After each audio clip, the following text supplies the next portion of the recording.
Mr. President, this year, as the world grapples with the tragedy of numerous conflicts, global crises, and ongoing violations of human rights, Pope Francis has declared a Jubilee Year of Hope to be celebrated by the Catholic Church.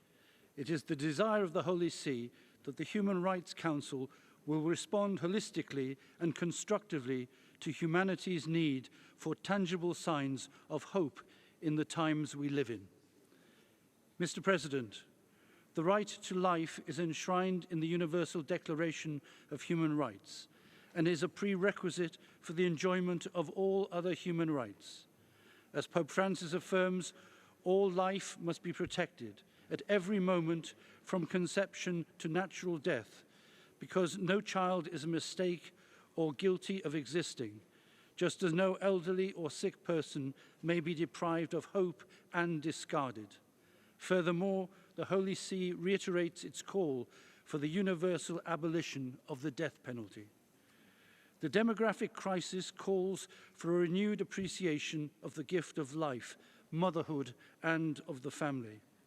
The Holy See hopes that the 30th anniversary of the Beijing Conference will be an occasion to celebrate the many gifts that women uniquely possess and to recognize and support the vocation of motherhood.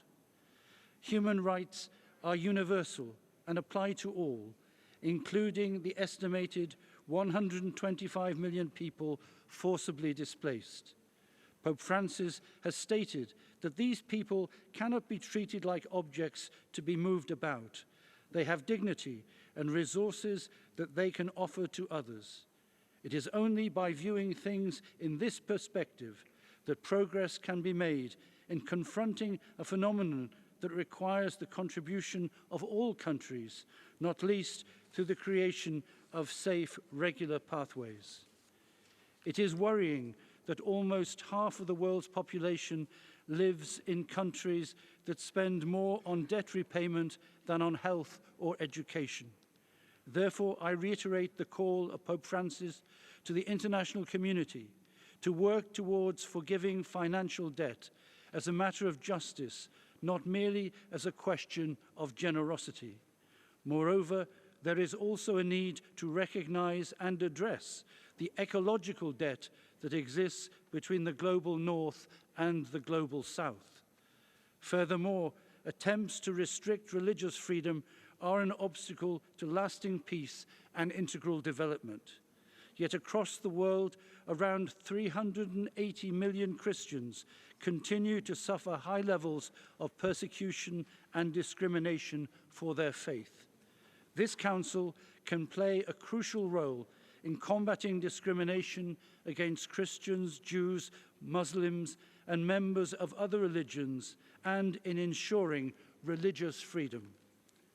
Mr. President, the world is facing pressing issues which require a strong multilateralism that respects the equal sovereignty of states, uses a common language, and does not seek to manipulate multilateral documents by changing the meaning of terms or unilaterally reinterpreting the content of human rights treaties in order to advance divisive ideologies that trample on the values and beliefs of peoples.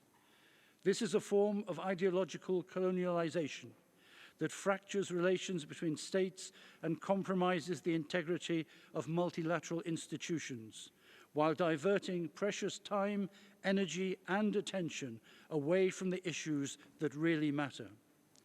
In a world in need of tangible signs of hope, the diplomacy of hope called for by Pope Francis could help this Council play a key role in healing the wounds of humanity and in giving multilateralism the new vitality it needs to address the complexities of our times. Thank you, Mr. President.